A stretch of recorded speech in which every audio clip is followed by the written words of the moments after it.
Jalan cepat. Jalan, stay slow. Jalan.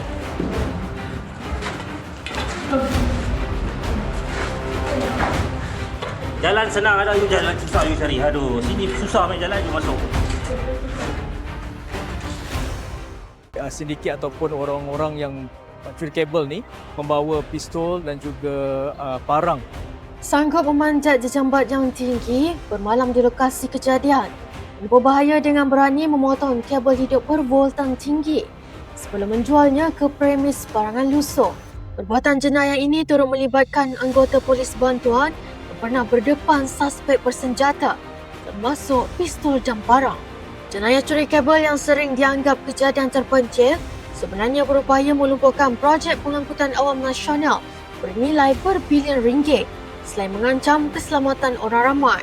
Presiden dan Ketua Pegawai Eksekutif Prasarana Malaysia Berhad, Amir Hamdan berkata, sindiket curi kabel yang didalangi warga tempatan dikesan semakin aktif didorong kenaikan mendadak harga tembaga dan logam di pasaran sehingga mencecah sekitar RM27 sekilogram berbanding RM16 sebelum ini. Memang buat masa ni kabel theft ni menjadi kegusaran atau cabaran kami lah. Sebab dia memang sekarang ni dia dah tak kira. Dulu at least earthing kan. Sekarang ni live cable pun dia pergi. Sebabkan copper price memang dah naik. So kalau kita lihat dari copper price now dah RM27 per kg. Compare dengan PPVC dalam 16 macam tu. So about 1.6, 1.7 times. So memang fokus dia orang sebab tu dah dia all out saya rasa.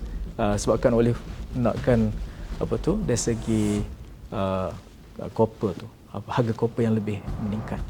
Memang kami dapati kami percayai ada sindiket yang melakukan kegiatan sebagainya rupa kerana kami sering juga dapat menangkap orang-orang yang sama sebenarnya untuk melakukan kegiatan kabel theft ni.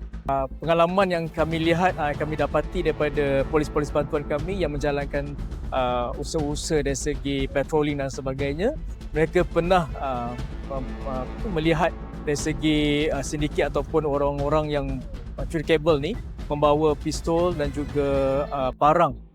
So agak bahaya bagi kami juga untuk memastikan keselamatan staf-staf kami, kaki tangan kami juga berada di tahap yang selamatlah ketika menjalankan usaha-usaha mengurangkan kecurangan kabel. Ini yang menyebabkan melakukan kelewatan. Buat masa ini memang memberi kesan kepada pengguna kerana mereka telah menukar modus operandi mereka daripada non-live cable kepada live cable. Kabel-kabel yang hidup, so maksudnya yang aktif. So mereka menjalankan tugas-tugas ni ataupun kecurangan ni pada waktu operasi. Okay, peningkatan kes sejak pada tahun lepas, pada tahun ini lebih kurang 68%, iaitu daripada 41 kes sehingga pada hari ini kepada 69 kes.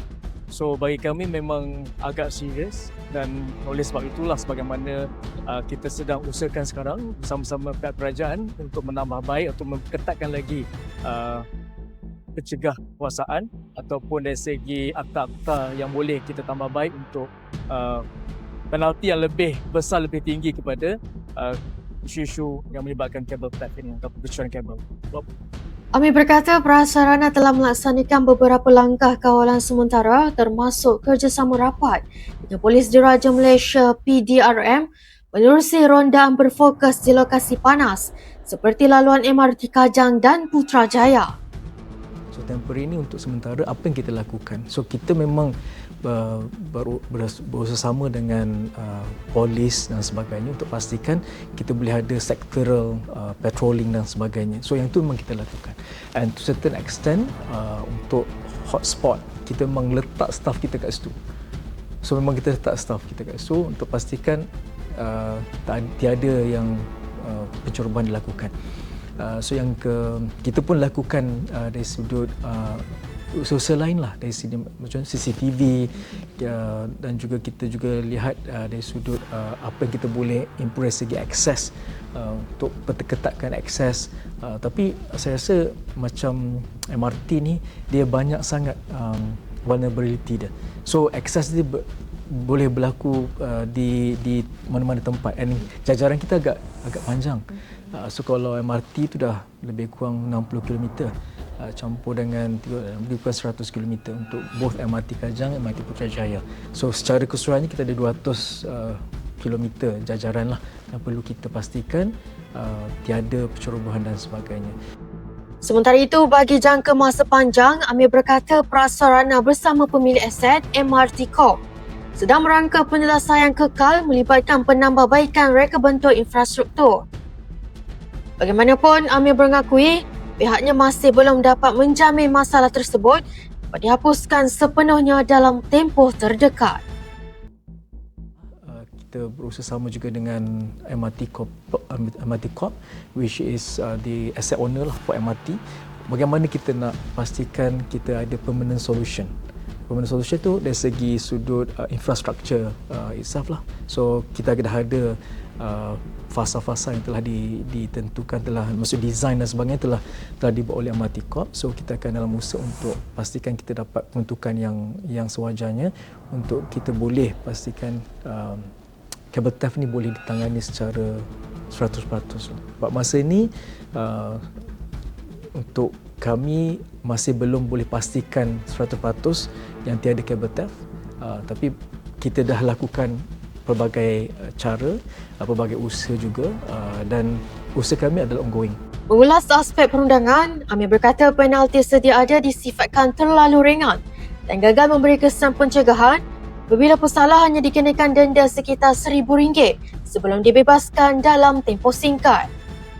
Sehubungan itu, beliau berkata Kementerian Pengangkutan bersama Agensi Pengangkutan Awam Darat APAD kini sedang mengkaji penambahbaikan peruntukan undang-undang termasuk peningkatan kadar denda serta hukuman penjara lebih berat memandangkan jenayah tersebut melibatkan aset kerajaan dan keselamatan awam. Penalti itu agak ringan. So bayaran mungkin dalam RM1,000 dan dalam masa 2-3 hari diorang dah boleh dikeluarkan. So sebab undangan kita ni agak ketat, maksudnya kita kena pastikan memang betul-betul walaupun kita dapat tangkap di kawasan jajaran kita, contoh dia ada kabel, dia ada apa tu, tools dan sebagainya, tapi yang tu pun tak boleh menyebabkan dia memang suspek. So kita kena ada gambar ataupun melihat memang dia memang buat kad kabel itu sendiri, barulah kita boleh pastikan. So memang agak susah lah. So dari segi penambahan untuk penalti ni sebenarnya sedang dikaji secara menyeluruh, tapi dia akan lagi tinggi lah.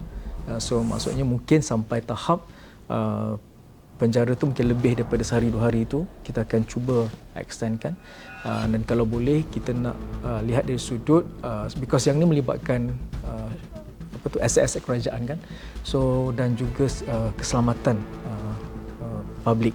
So harapnya kita dapat dia punya penalti dan ni yang lebih serius lah. So dia akan nampak sebenarnya ni agak ketara dan untuk prevent daripada cable theft bisnes ni dibuat secara menyeluruh lah. Suara Rakyat